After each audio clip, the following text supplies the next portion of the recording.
Palestinian demonstrations on college campuses nationwide. There are now encampments on at least 20 campuses across the country.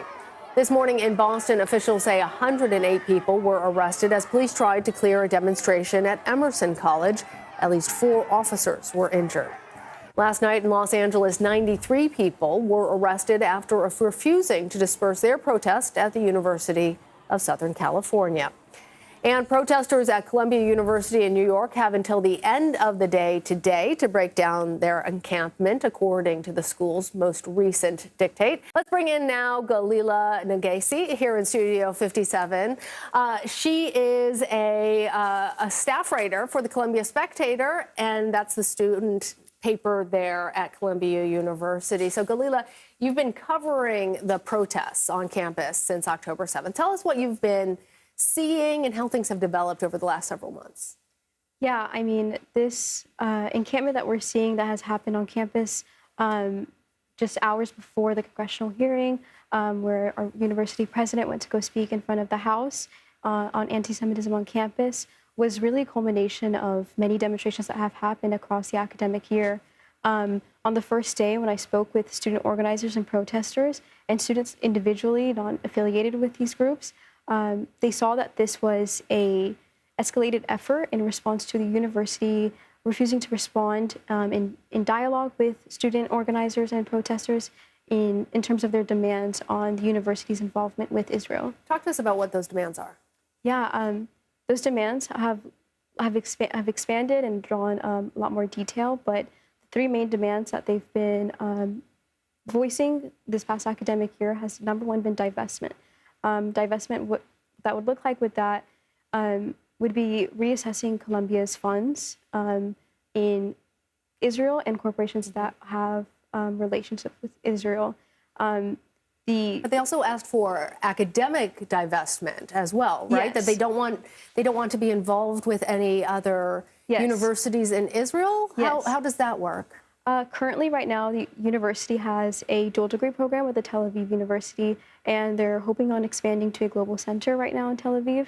A lot of student protesters and students themselves, some who are Palestinian and some who are aware of kind of the tensions that are going on right now, have voiced that the university is being hypocritical of their codes, of their personal codes, due to Palestinian students having issues with accessing or being fully accessible to the Tel Aviv University Center.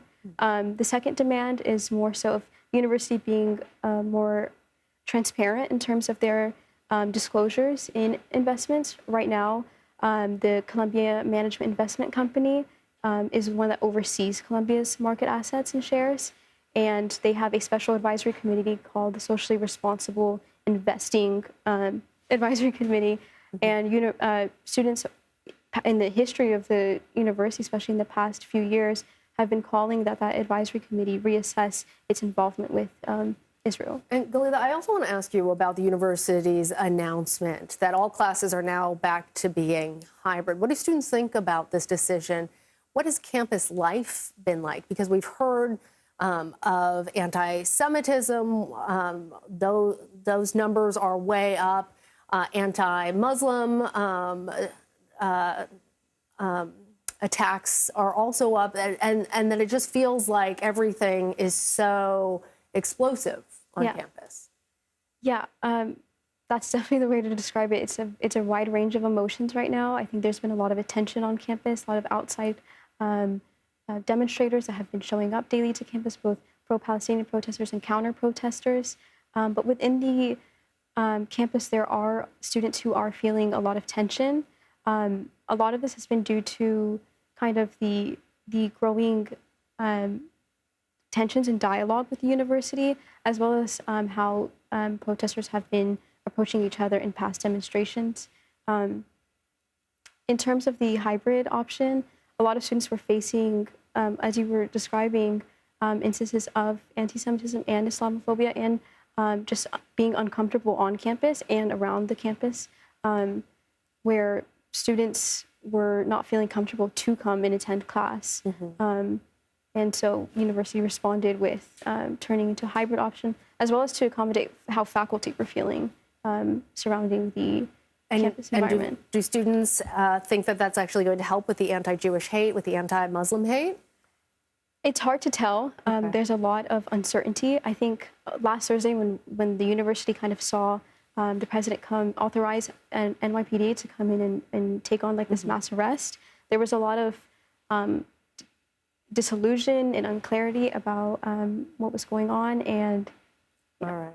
Gelila Negesse, thank you very much for coming on with us. Thank you. Appreciate it.